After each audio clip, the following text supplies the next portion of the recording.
माँ, ये लो मिठाई खाओ। मिठाई? अरे मिठाई किस खुशी में? अरे माँ, अब खाओ तो। बता तो सही। तुम भी खाओ। खाओ ना। अरे अब तो बता। वो क्या है ना, मैं ब्याह कर रही हूँ। किससे?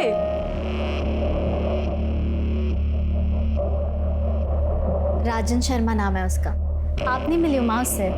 कुछ महीनों पहले मैं डांस इवेंट में मिली थी उससे। हाँ। छोरी बुरा ना माने तो एक बात कहूँ, भले घर का लड़का थारे जैसी नाचने गाने वाली के साथ ब्याह क्यों करेगा? और यो बता, तू ब्याह करके जो घर छोड़ के चली जाएगी, हाँ? तो यूं घर कौन संभालेगा? आप लोग ना जानते हो उसे।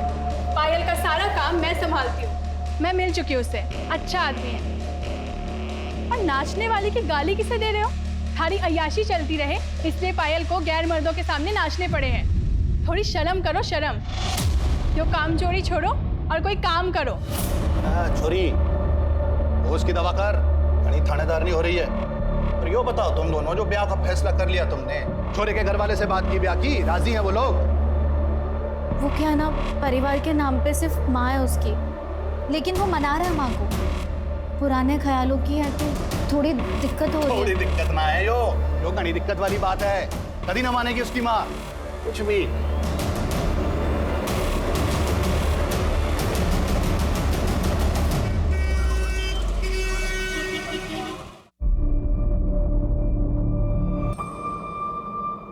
क्या हुआ? माँ, राजन की माँ ने हमारी शादी से मना कर दिया। उन्होंने राजन को बोला कि अगर तुम्हें शादी करनी है तो करो, लेकिन हमारी शादी में उनकी तरफ से कोई नहीं आएगा। अब मुझे नहीं लगता कि वो मुझे कभी भी बहू बनाएगी। माँ, मुझे नहीं समझ में आ रहा, मैं क्या करूँ? तो राजन पे भरोसा करे? हाँ। तो फिर कर ले ब्याह। और रही माँ की बात, तो देर सवेर वो मान ही जाएगी। मेरी छोरी से ज्यादा दिन कोई नाराज रह ना सके। मेरी छोरी है इतनी अच्छी। और जो ना माने है ना, तो मन ने बुला लियो। मारूंगी उस बुड्ढी को 2 मुक्के और वो खुद ही लाइन पे आ जाएगी।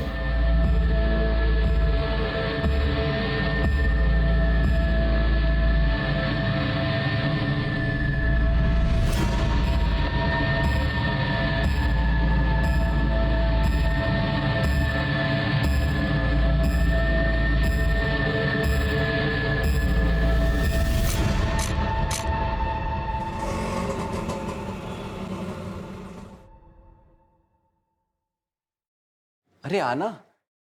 ले आया नचनिया को।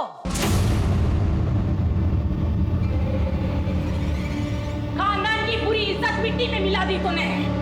आज अगर तेरे बापू होते ना तो पहले इससे गोली मारते, फिर तुझे भी मार देते। अंदर तो आंदे, दरवाजे पे ही शुरू हो गई। हाँ, यहाँ तक तो आई है, अंदर भी आई जाएगी वो। और आता जाता हमारी खिल्ली उड़ाएगा। देख छोरा, बाजार की हर एक चीज ना घर नहीं लाई जाती। हे राम जी, इस बुढ़ापे में काका दिखना पड़ेगा पता नहीं है। चलो।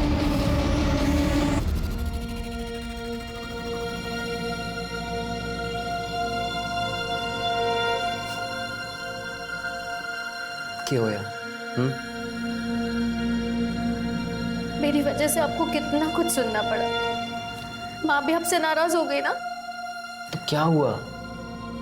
शादी हुई है हमारी, अब तो जिंदगी भर साथ में रहना है, एक दूसरे का सुख दुख बांटना है। और माँ की चिंता तू ना कर, उन्हें मैं संभाल लूंगा। धीरे धीरे सब ठीक हो जाएगा। और अब ये आंसू आंसू पहुंच और थोड़ा शर्मा वर्मा ले। नई नवेली दुल्हन है, थोड़ा फील तो आना चाहिए ना। हाँ, सुहागरात है आज हमारी। तो थोड़ा तो मुस्कुरा दो। इधर से, इधर से, इधर से।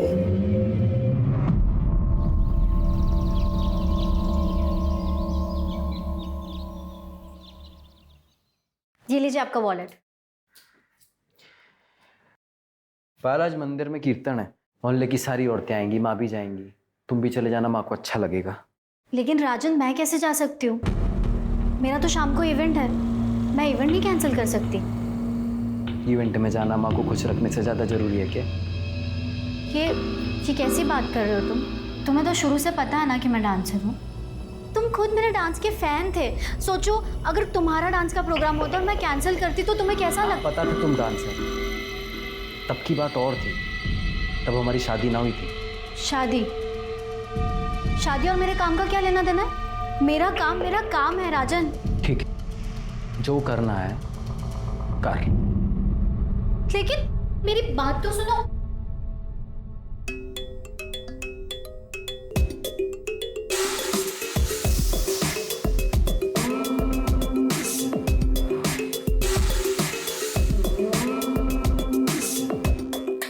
वाह पायल, वाह।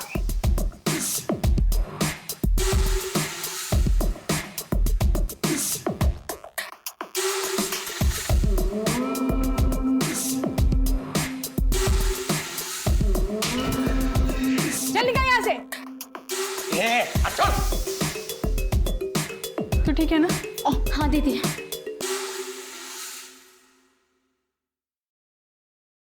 माँ जी,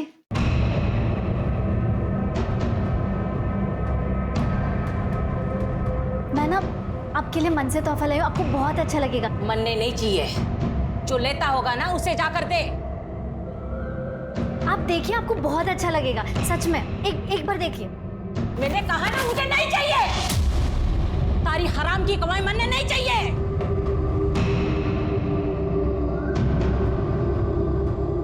मैं क्या बोल रही हूँ, आप बात कीजिए ना माँ जी से प्लीज। सही कह रही है। तू हमें कोई गिफ्ट देना ही चाहती है तो ये डांस वांस छोड़ के अपना घर संभाल। ये क्या बोल रहे हैं आप? मैं घर तो संभाल ही रही हूँ ना।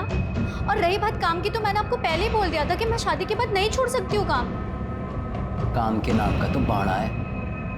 बात ये है कि थारे को ये खटिया आदमियों को अपने पीछे ला टपकाता देख के मैं मजा आवे। उनकी गंदी अश्लील बातें सुनना पसंद है थारे को। खुशी होती है थारे को, कितने सारे लोग थारे पीछे पागल हो रखे हैं, समझ नहीं आता कि मैंने।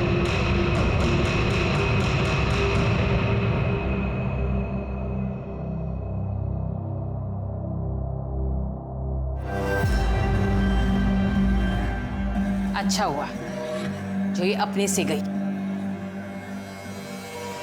अब तू देख मैं तेरे लिए कैसे खानदानी और सुशील बहू लाती हूँ। पूरी बिरादरी देखती रह जाएगी।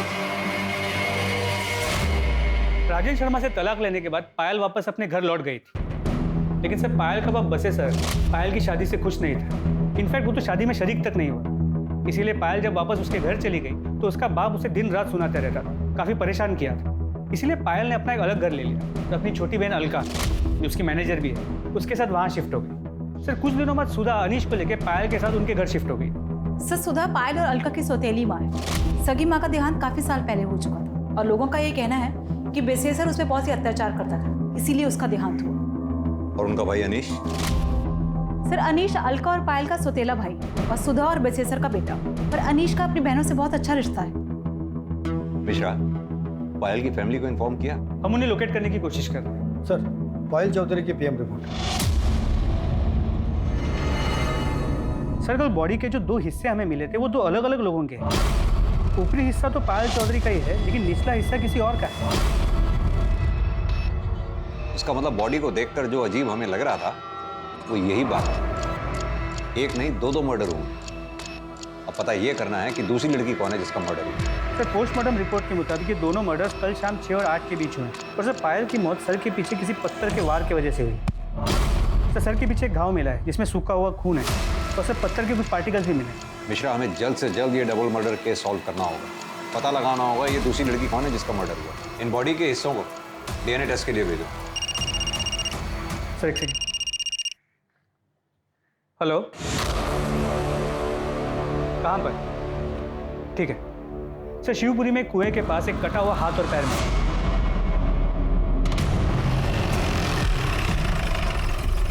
बाकी बॉडी पार्ट्स के लिए हम लोग आसपास चेक करते हैं। पैर देख के तो यही लग रहा है ये किसी औरत के हैं। इन्हें पोस्टमार्टम के लिए भिजवाओ। आसपास अच्छी तरह से सर्च करो, शायद फेंकने वाले का कुछ सुराग हो। चलो रबिन, तुम इस पार्ट को चेक करो। हेलो, ठीक है, मुझे एड्रेस मैसेज कर दो। सर पायल चौधरी का एड्रेस मिल गया।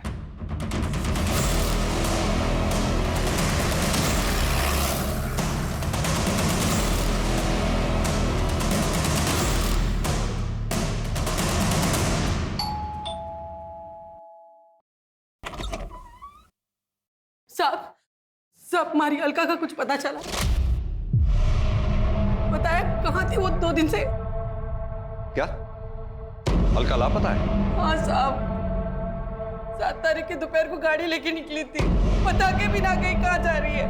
और उसके पीछे मैं मंदिर चली गई, 2 घंटे बाद आई तो अनीश ट्यूशन से आ गया था, पर अलका ना आई थी। तो हमने घड़ी देर तक उसकी राह देखी, उसको फोन भी किया पर उसका फोन स्विच ऑफ आ रहा था। जब सवेरे तक ना आई तो घबराहट के मारे जनकपुरी थाने में जाके उसकी गुमशुदगी की रिपोर्ट लिखवाई। सब हम तो कल रात में गए थे ये पता करने के वो उसका कुछ पता चला, पर उसकी कोई खबर ना थी। साहब अलका ठीक तो है ना? आप कौन? यो भाई से बच्चों का मामा। देखिए, हमें एक औरत की लाश मिली, एक्चुअली बहुत की नहीं, ये ना हो सके। वो अलका नहीं है माँ। दीदी ऐसा ना हो सके।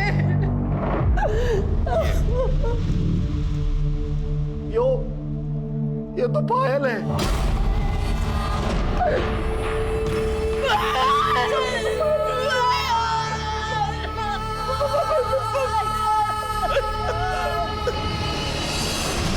पायल की लाश यहाँ सहारनपुर में मिली। साहब ऐसा कैसे हो सकता है?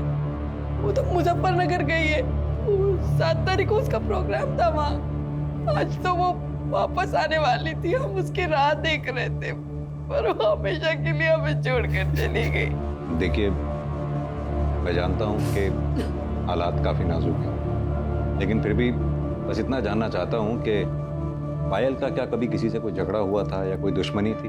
सब दुश्मनी क्या होगी ऐसी नेक्चुरी की, पर आजकल शाम के साथ घने झगड़े होते थे उसके। श्याम कौन? श्याम तिवारी, पायल का पति।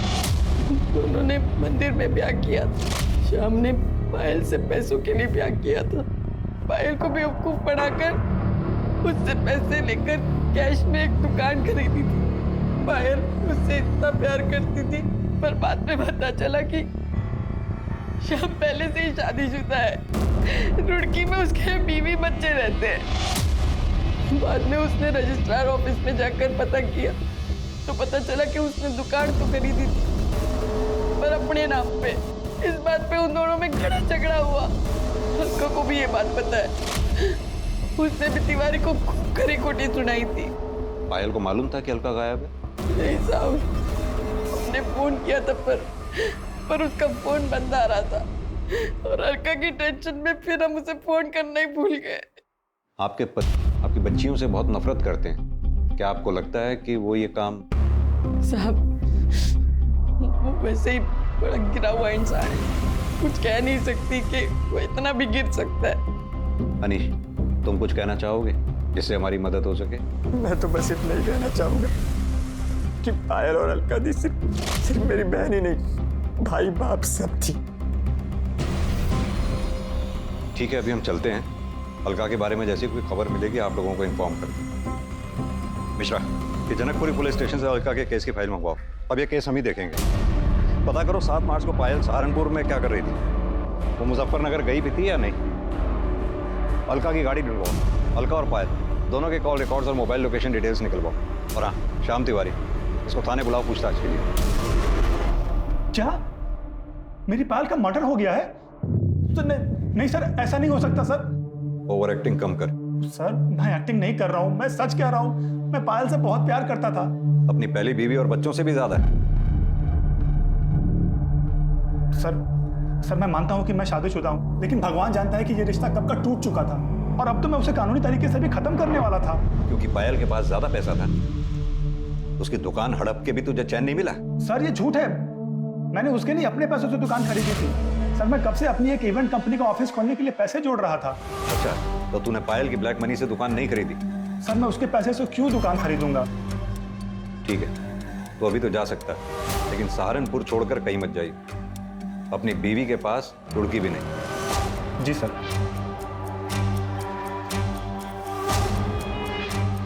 मिश्रा, पता करो ये श्याम तिवारी ने जो कहानी सुनाई है इसमें कितनी सच्चाई है। इसके call record, mobile location detail सब निकलवाओ।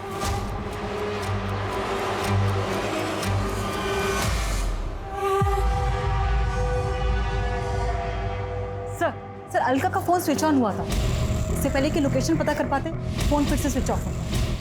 दामिनी, अलका के फोन पे नजर रखो। सर, जैसे भी हो सकता है वो मुसीबत में हो, तो शायद हम उसे बचा पाएं। Right sir.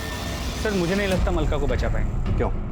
सर बॉडी के जो 2 हिस्से मिले थे, ये उनकी डीएनए रिपोर्ट है। इसका मतलब तो निचले पार्ट का डीएनए 50% पायल की बॉडी से मैच करता है, तो यानी वो बॉडी अलका की है। सर रिपोर्ट से तो यही लगा। मिश्रा, एक काम करो, कुएं के पास से जो हमें हाथ पैर के टुकड़े मिले उनका डीएनए से मैच करके देखो। सर हेलो, कहाँ? ठीक है सर, रेलवे ट्रैक के पास एक औरत का सर कटा हुआ मिला, वो उसकी पिक्चर अभी भेज रहे हैं। आ गई सर। सर ये तो अलका चौधरी है। मिश्रा, इस सर का डीएनए जंगल से मिले बॉडी के टुकड़ों से मैच करके देखो। जिसने भी ये काम किया बहुत ही शातिर खिलाड़ी है, बड़ी बेरहमी से मारा है। सर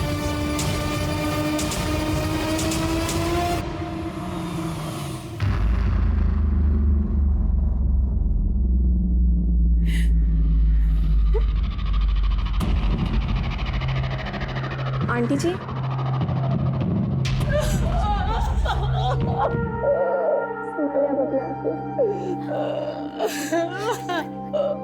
आंटी जी, मुझे तो अभी भी यकीन नहीं हो रहा है कि पायल दीदी और अलका दीदी के साथ इतना सब कुछ हो गया। कितनी बुरी मौत मारा उन दोनों को।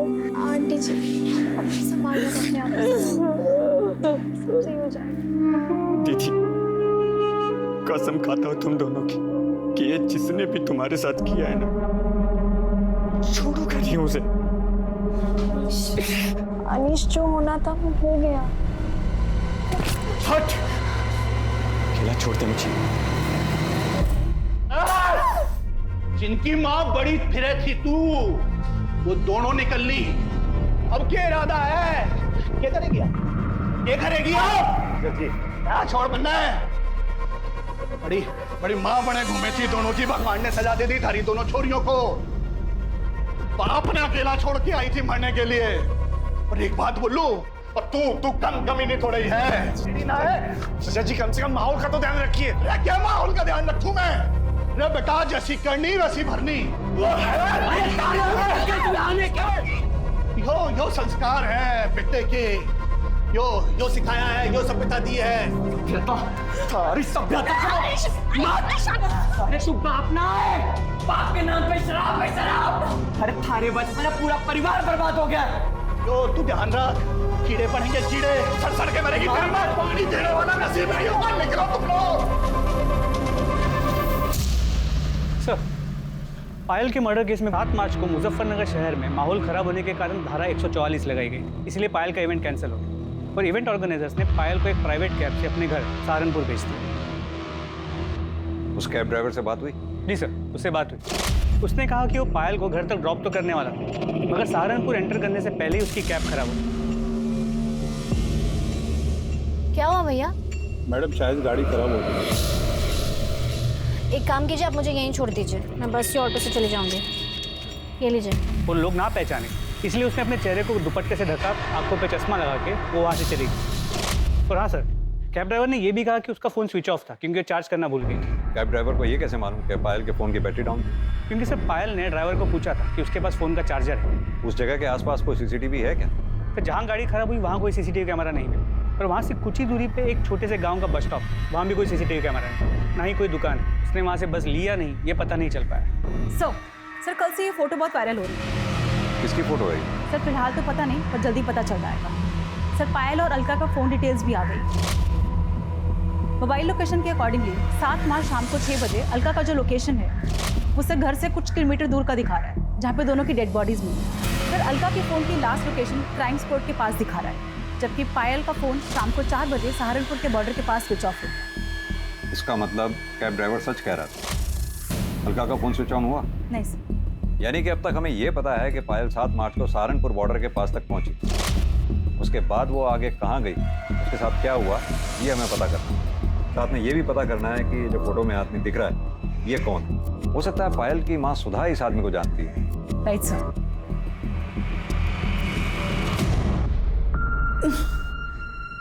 ये तो रतन सेठ है, मैं तो इसे घना भला आदमी समझती हूँ। पायल ने घना काम किया है इनके लिए, पर उसने कभी बताया ना कि ये इतना घिनौना काम भी कर सके। कहाँ मिलेगा ये रतन सेठ? मिलना तो अपने गुलमोहर सर्कल वाले ऑफिस में चाहिए, बैठते वहीं हैं।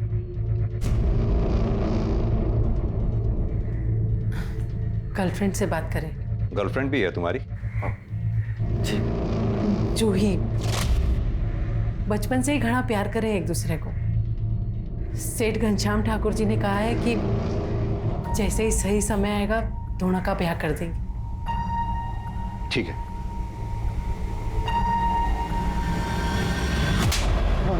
साहब, मैं सच बोल रहा हूँ साहब। अरे जबरदस्ती तो क्या, मैंने पायल को हाथ तक नहीं लगाया साहब। अच्छा, ये फोटो क्या शौक के लिए खिंचवाए थे? साहब, ये फोटो की तो मैं क्या बात करूं, इसने तो मेरी जिंदगी बर्बाद कर दी है। मतलब? मैंने पायल के साथ में बहुत काम किया है, उसके साथ सोने के सपने देखता था, लेकिन सब होश में कभी मुझे उसके पास जाने की हिम्मत ही नहीं। वो किसी को अपने पास भटकने ही नहीं देती। एक दिन जैसे ही काम खत्म हुआ तो पेमेंट लेने मेरे कमरे में आई। आओ पायल, आओ बैठो। अरे भाई, आज तो तूने कमाल ही कर दिया, लोग तुम्हारे दीवाने हो गए। मुझसे तेरा नंबर मांग रहे थे और मुंह मांगी कीमत देने के लिए भी तैयार है लोग। नहीं नहीं सेठ जी, मुझे एक्स्ट्रा पैसे नहीं चाहिए, बस मुझे मेरे काम के पैसे दे दीजिए। बस अभी लेके आया, तब तक तू बैठ, मैं तेरे लिए जूस लेके आया। बैठ।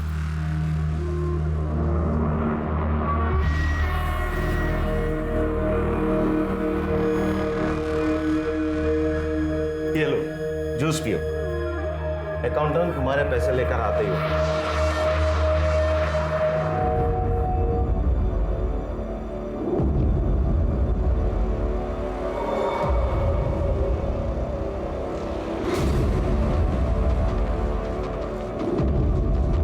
पायल, पायल,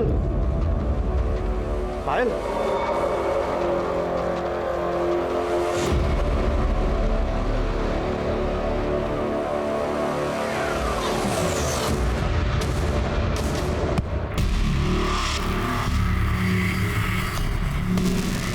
जब मुझे होश आया तो मैं बिना कपड़ों के अपने बेड पे पड़ा था। पायल आसपास कहीं नजर नहीं आ रही, तो मैं डर गया कि कहीं वो किसी को बता तो नहीं देगी, पुलिस में तो नहीं चली जाएगी साहब। फिर मैंने अपना फोन देखा तो देखा कि उसमें ये फोटो भी थी और एक मैसेज भी था कि 2 लाख रुपया दे दो वरना ये फोटो पुलिस के पास चली जाएगी। किसने भेजा था वो मैसेज और फोटो? साहब, अलका ने। उसी ने मेरे सर पे मारा था, जिसके वजह से मैं बेहोश हो गया। अब तक 15 लाख रुपया ले चुकी है सर इस फोटो के ऊपर। और पैसे ना देने पड़े इसलिए अलका को मार दिया। पायल के साथ सोने का ख्वाब पूरा नहीं हुआ, पायल को मार दिया। यही सच्चाई है ना? नहीं सर, नहीं सर, मैंने ऐसा कुछ नहीं किया। मैं किसी को क्या मारूंगा, मैं तो एक शरीफ आदमी हूँ। मिश्रा, इसे तब तक रखो जब तक ये केस सॉल्व ना हो जाए। इसके call records, mobile location detail सब निकलवाओ, अच्छी तरह से तोड़ाई करो इसकी। नहीं सर, अरे सर। डीएनए रिपोर्ट से यह साबित हो गया कि कुएं में मिला पैर पायल का हाथ और रेलवे पटरी के पास मिला सर अलका के शरीर के हिस्से थे। पुलिस के पास इस केस से जुड़ी कई जानकारियां थी, लेकिन फिर भी ये केस अनसुलझा था। और तभी अलका का फोन स्विच ऑन हुआ और पुलिस उस तक पहुंचने में कामयाब हुई जिसके पास अलका का फोन था। ये एक 15-16 साल का लड़का था जिसे अलका का फोन उस खेत से कुछ ही दूरी पर मिला था जहां दोनों बहनों की लाश मिली थी। इसी ने पायल और रतन की फोटो को अपने दोस्तों को भेजा था और फिर उन दोस्तों ने इस फोटो को आगे भेजकर वायरल किया। अलका के फोन की स्कैनिंग के बाद यह साफ हो गया कि रतन सच बोल रहा है। फोटो और मैसेज अलका ने ही भेजे थे और वो रतन को ब्लैकमेल कर रही थी। लेकिन तब भी इससे यह साबित नहीं होता कि रतन ने अलका और पायल का कत्ल नहीं किया था, बल्कि शक अब और गहरा हो चुका था। लेकिन यह साफ था कि दोनों बहनों का कत्ल एक ही समय एक ही जगह पर किया गया था, लेकिन उनके शरीर के हिस्से पुलिस को कंफ्यूज करने के लिए अलग अलग जगह फेंक दिए गए थे। 2 जवान लड़कियों का कत्ल करके उनके शरीर के टुकड़े करना इतना आसान काम नहीं था। लेकिन सवाल यह था कि ये किया किसने था? श्याम, रतन या फिर कोई और था इन दिल दहला देने वाली दर्दनाक हत्याओं के पीछे? सर, अलका की कार सहारनपुर के बाहर हरियाणा बॉर्डर के पास मिली, जहां उसे स्क्रैप करने के लिए छुपाया गया था। मतलब जिसका भी एक काम है, काफी शातिर है, नहीं चाहता था कि गाड़ी हमें मिले, गाड़ी फॉरेंसिक के लिए भेजो। जी सर। रतन सेठ के स्टेटमेंट को क्रॉस वेरीफाई किया? जी सर। जैसे उसने बयान दिया था 6 से 8 मार्च के बीच वो दिल्ली में कॉन्फ्रेंस के लिए गया हुआ था। उस दौरान उसकी मोबाइल की लोकेशन भी दिल्ली की है और कॉन्फ्रेंस में आए कुछ लोगों को मैंने ट्रैक किया, उनसे बात की, उन्होंने कंफर्म किया कि उस दौरान रतन कॉन्फ्रेंस में ही था। हो सकता है उसने ये काम सुपारी देकर करवाया हो। सर पॉसिबल तो है, लेकिन उसके कॉल रिकॉर्ड से ऐसी कोई बात सामने नहीं आई। सर शाम की बैंक डिटेल्स आ गई। सर उससे तो ये पता चला है कि दुकान खरीदने से पहले उसने बैंक से काफ़ी भारी रकम उधार ली थी सर इससे तो ये लग रहा है कि वो सच बोल रहा है। सर इसके अलावा और कोई इन्फॉर्मेशन नहीं मिली। मिश्रा, पायल के बाप बसी सर, इसके बारे में पता किया मर्डर के वक्त वो कहाँ था? जी सर, 7 मार्च को शाम से ही वो एक देसी ठेके में बैठे उधार की दारू पी रहा था। वहाँ काम करने वाले कुछ लोगों से मैंने बात की, वो वही था। और हाँ सर, पायल के पहले पति राजन के बारे में पता किया। राजन का और उसकी माँ का पायल और अलका से मार्केट में झगड़ा हुआ था, जिस दौरान अलका ने राजन की माँ का सर फोड़ दिया और राजन ने उन्हें धमकी दी थी कि वो उन्हें देख लेगा। और राजन की मोबाइल की लोकेशन उस शाम उसी एरिया की है जहाँ हमें दोनों बॉडीज मिली थी। हो सकता है इस कांड को अंजाम राजन ने ही दिया हो। सर जी, मैंने किसी को नहीं मारा, उल्टा पायल और अलका झगड़े को इस लेवल तक ले गई थी, वरना मैं तो उनके मुंह तक ना लगता। क्या हुआ? कितना टाइम लगेगा दीदी? अरे 2 मिनट रुको, पता नहीं क्या हो गया। पाउडर लिपस्टिक को घर चली नचनिया, पता नहीं आज किसका घर बर्बाद है। क्या बोली तू? हाँ, हमारी बहन का घर तोड़ दिया, कुछ तो शर्म कर बुढ़िया। भगवान को क्या मुंह दिखाएगी? देखो भगवान की बातें कौन कर रहा है। पूजा पाठ का नौटंकी करती है और कमीन पंती नहीं छोड़ती है। तुझे तो अलका, ये बकवास कर रही है? औकात मेरे वरना क्या? टूट जा हमारी घर और गृहस्थी, अब मुझे कोई डर नहीं है। और क्यों सुनो मैं तुम्हारी और तुम्हारी माँ की बकवास? हमारी घर गृहस्थी हमारी माँ की वजह से ना टूटी है। थारे को ये घर गृहस्थी से ज्यादा अपना नाच गाना पसंद था। अच्छा, तो ये बात नहीं थी तेरे लिए? तुझे पता नहीं था कि ये क्या काम करती है? तब मारे छोरे ने ये सोचा था कि ये कीचड़ मारे घर में आकर पवित्र हो जाएगी। इसे एक आदमी से थोड़ी ना पेट भरता है। अच्छा नहीं किया तूने, छोड़ूंगा नहीं तेरे को, जान से मार दूंगा दोनों को। जा। उसके बाद मैं सीधा अपनी माँ को लेकर डॉक्टर के पास गया। 3 टांके आए थे माँ को। और तभी तूने तय कर लिया पायल और अलका को मारने का? देखिए सर जी, मैं मानता हूँ कि मैं उस एरिया में था, पर मैं वहाँ अपने फैमिली डॉक्टर से अपनी माँ की दवाइयाँ लेने गया था। आप चाहो तो पता कर लो। वो तो हम पता कर ही लेंगे, अभी तो तू जा सकता है, लेकिन सहारनपुर छोड़कर कहीं मत जाइए। सर फोरेंसिक टीम ने बताया कि गाड़ी में कोई फिंगरप्रिंट्स नहीं मिले और जो भी खून के ट्रेसेस मिले वो दोनों बहन अलका और पायल के ही। यानी कि पायल और अलका का मर्डर हो सकता है कि गाड़ी में ही हुआ हो सकता है फिंगरप्रिंट्स जानबूझ के मिटाए गए। किसका काम हो सकता है? सर, ये शाम के phone record. Sir call records के मुताबिक मर्डर के 2 दिन पहले इस शाम ने एक सुपारी के साथ गफूर को कांटेक्ट किया। पर सर ये लोकेशन डिटेल्स के मुताबिक जिस दिन दोनों बहनों का मर्डर हुआ, शाम का फोन रुड़की से सहारनपुर के बाहर आके रुका और फिर वहाँ से पायल के घर की तरफ मूव हुआ और फिर पायल के घर से वापस रुड़की की तरफ गया, मगर अलग रास्ते से। मिश्रा, ये पायल की गाड़ी भी तो सहारनपुर बॉर्डर के आसपास ही खराब हुई थी। जी सर।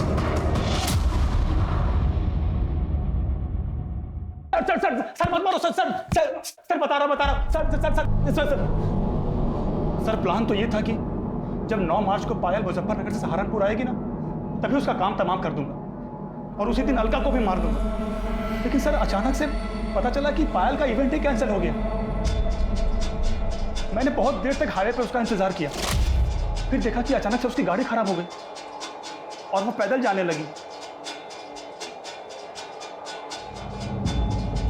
वहां बस स्टॉप पर और लोग भी थे, इसलिए मैंने गफूर को वेट करने को कहा। फिर अचानक पायल का दुपट्टा सरक गया और लोगों ने उसे पहचान लिया और लोग भी वहां पर आ गए। सबने उसे घेर लिया। क्या करें अब? फिर एक लड़का मोटरसाइकिल पर आया और पायल उसके साथ चली गई।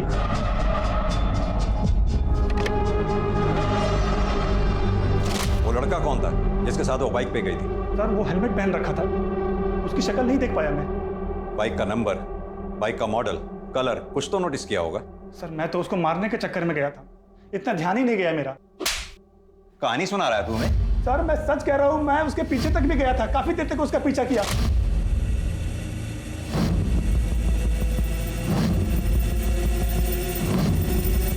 गफूर छोड़ इसको, बाद में देखते हैं। निकल नहीं क्या?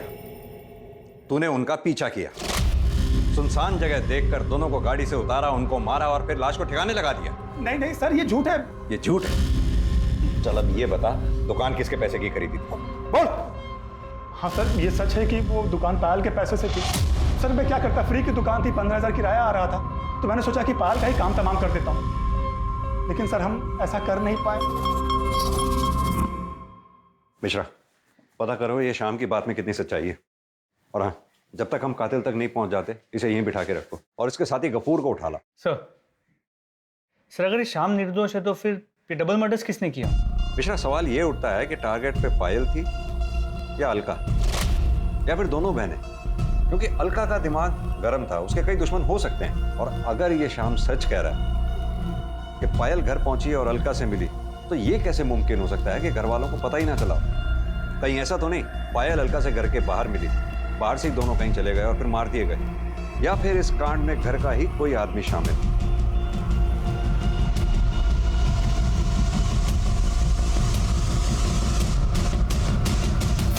तो श्याम तिवारी सही कह रहा था, अलका के एक नहीं कई दुश्मन हैं। पायल जहां भी परफॉर्म करती थी लोग उसे छेड़ते थे और अलका उनका मुंह तोड़ जवाब देती। वो ये नहीं देखती थी कि वो कौन है, कोई नेता है, नेता का भाई है या पैसे वाला आदमी, वो किसी से भी नहीं डरती थी। यानी कि कामचोर बाप ने अपनी अय्याशी के लिए अपनी दोनों बच्चियों का जीवन ही बर्बाद कर दिया। पता करो ये पायल के चाहने वालों की लिस्ट में क्या कोई ऐसा है जो इतने सालों तक अपनी खुंदक पाल के बैठा हो? सर। दामिनी सर, राजन की स्टेटमेंट को क्रॉस वेरीफाई किया? Yes sir. सर वो सच बोल। सर उस दिन वो डॉक्टर के यहाँ दवाई लेने के लिए गया था। क्लिनिक की सीसीटीवी फुटेज में ये दिख रहा है कि शाम को 6 बजे से लेकर 7 बजे तक वो क्लिनिक में ही था और उसके बाद उसके मोबाइल लोकेशन घर की तरफ मूव कर। सर एक सेकंड। हेलो, कहाँ पर? ठीक है सर, खंडर के पास एक औरत का कटा हुआ हाथ और पैर में, जो काफी बुरी हालत है।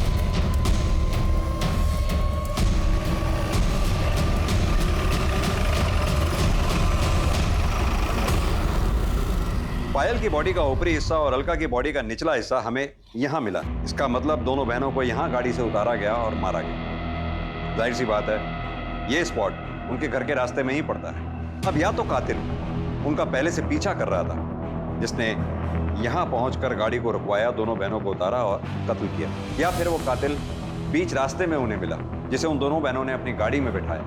अब अगर गाड़ी में बिठाया है तो या तो कातिल उनका जानने वाला होगा, दोस्त होगा, या फिर परिवार का कोई सदस्य होगा, जिसने यहाँ पहुंचकर उन दोनों को गाड़ी से उतारा और कत्ल किया।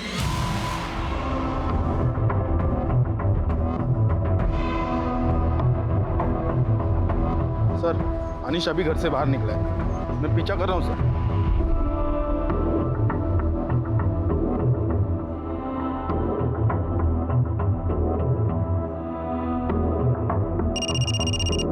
हाँ पांडे, वो जवाहर नगर के दूसरी नंबर गली के आखिरी मकान में घुसा है सर उस तरफ।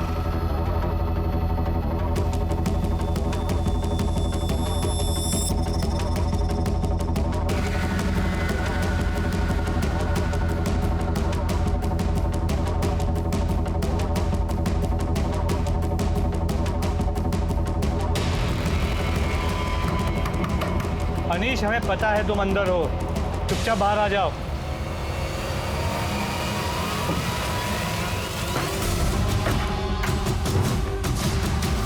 अंदर चेक करो।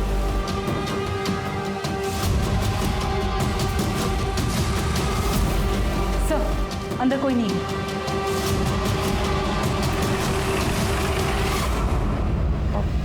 जवाहर नगर में गया था, पर हुआ क्या? क्यों गए? अब पढ़ाई करने गया था मैं, वो मेरा वहाँ दोस्त रहता है ना, तो आता जाता। तो एक बात बता, जब तू वहाँ से निकला हमें दिखाई क्यों नहीं दिया? मतलब तूने मुझे बताया क्यों नहीं तू वहाँ गया था? नहीं माँ, मैं तो आपको बताने ही वाला था, पर आप सोई हुई थी तो इसीलिए मैं। दोस्त का नाम क्या है? रवि चौरसिया। अचानक पूरा केस घूम गया। इन्वेस्टिगेशन के प्राइम सस्पेक्ट अनीश और उसका दोस्त रवि चौरसिया बन चुके थे। अनीश के कॉल डिटेल्स और मोबाइल लोकेशन से यह साफ हो गया कि अनीश अक्सर अपने दोस्त रवि चौरसिया के घर जाता था और दोनों रोज बात करते थे। लेकिन रवि की मोबाइल लोकेशन ने उसे बड़ा सस्पेक्ट बना दिया था। रवि के इर्द गिर्द सब कुछ संदिग्ध। जैसे कि उस शाम जब अनीश रवि के घर पहुंचा था, तब रवि की मोबाइल लोकेशन के मुताबिक वो घर पर ही था। उसके बाद से रवि का मोबाइल फोन स्विच ऑफ आ रहा था और वो गायब था। इतना ही नहीं, उसका मोबाइल फोन उस बस स्टैंड पर भी मौजूद था जहां से पायल ने लिफ्ट ली थी। और बस स्टैंड पर लोगों के पहचाने जाने के बाद यह तय हो गया कि रवि ही वो लड़का था जिसने 7 मार्च की शाम को पायल को अपनी मोटरसाइकिल पर लिफ्ट दी थी और उसे घर छोड़ा था। वो रवि ही था जिसने 7 मार्च की शाम को अलका और पायल को जिंदा देखा था। इन सभी जानकारियों के बाद पुलिस को लगने लगा था कि पायल और अलका के कत्ल में अनीश और रवि का हाथ हो सकता है। इस केस को हल करने के लिए रवि अब एक अहम कड़ी था। पुलिस रवि के फोन पर नजरें गड़ाए हुए थी और जैसे ही फोन ऑन हुआ, पुलिस ने बिना देरी किए रवि को उठा लिया। मैं और रवि, हम दोनों एक दूसरे से बहुत प्यार करते हैं। जूही से हमारा कोई वास्ता नहीं सर। सर, मैं अनीश को पहली बार पायल दीदी और राजन की शादी में मिला था सर, और अनीश को देखते ही मुझे इससे प्यार हो गया था सर। मुझे लड़के पसंद है, ये मुझे तब पता चला जब मैं रवि से मिला। पर मुझे ये भी पता था सर कि कुछ भी हो जाए मेरी माँ जूही से शादी करा के रहेगी। रवि से झगड़ा होता था, माँ को लगता था कि मुझे जूही से झगड़ा हुआ और माँ उसे मनाने को बोलती थी। और सर मुझे समझ में नहीं आता था कि मैं माँ को अपने रिश्ते के बारे में कैसे बताऊँ। 7 मार्च को क्या हुआ था? पायल तुम्हें कहाँ मिली? सर, मैं अपने रिश्तेदार को बस स्टॉप पर छोड़ने गया था, तो मैंने रास्ते में देखा कि कुछ लोगों ने पायल दीदी को घेरा हुआ है सर। तो मैंने दीदी को बोला कि आओ मैं आपको घर छोड़ देता हूँ, और मैंने अपनी बाइक पे उन्हें घर छोड़ दिया था सर। मेरे पास ना पायल दीदी का बैग रह गया था बाइक, मैंने सोचा मैं वापस कर देता। जैसे ही मैं उनके घर के पास पहुँचा तो मैंने देखा वो कार में कहीं बैठकर जा रही थी, और फिर मैंने उनका पीछा किया।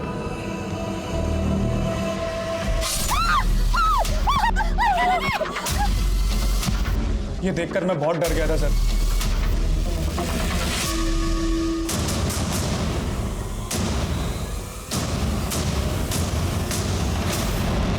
दोनों को मैंने सोच लिया था कि मैं उस लड़का को जिंदा ना छोड़ूं।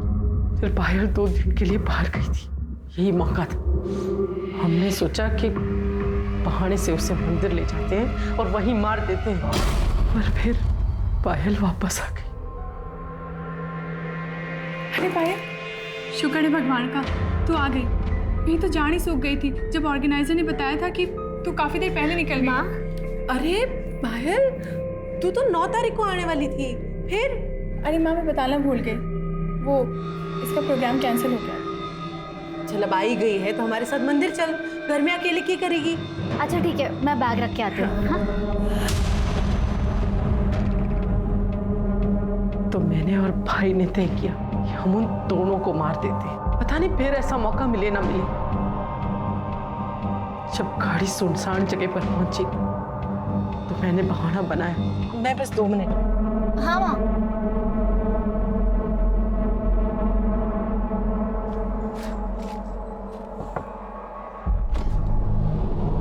अरे मामा जी, आप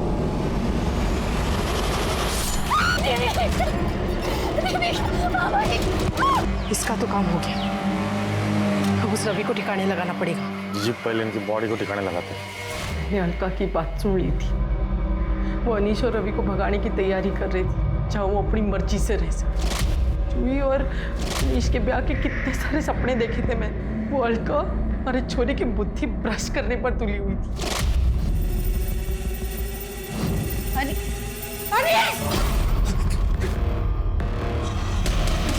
यो क्या कर रहा है?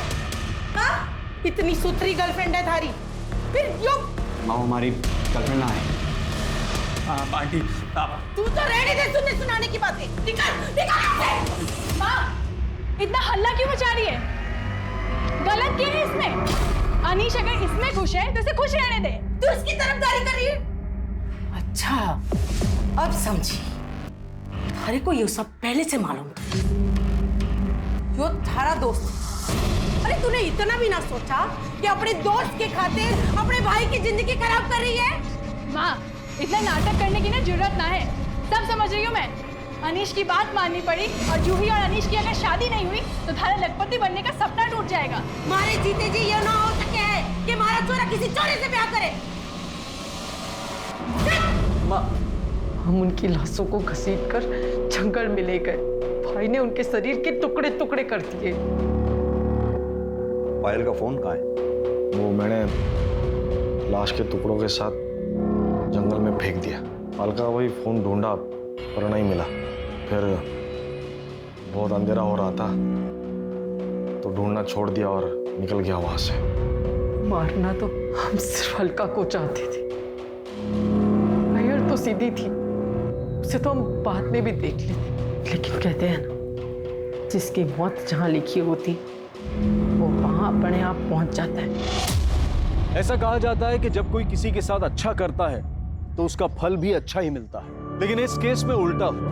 जिस अलका और पायल ने अपनी सौतेली माँ और सौतेले बेटे अनीश को ऐशो आराम और इज्जत की जिंदगी मुहैया करवाई, उसी सौतेली माँ ने अपने बेटे की भलाई सोचकर बेटियों की जान ले ली। ये केस एक सबक है कि अपराध और आपराधिक मानसिकता किसी के अंदर भी विकसित हो सकती है और अपराध घर या बाहर कहीं भी पनप सकता है। अब मैं अनूप सोनी आपसे विदा लेता हूं। फिर मुलाकात होगी क्राइम पेट्रोल सतर्क में एक और नए केस के साथ। तब तक अपना और अपने परिवार का ख्याल रखें, सतर्क रहें, सुरक्षित रहें और देखते रहें क्राइम पेट्रोल सतर्क। जय हिंद।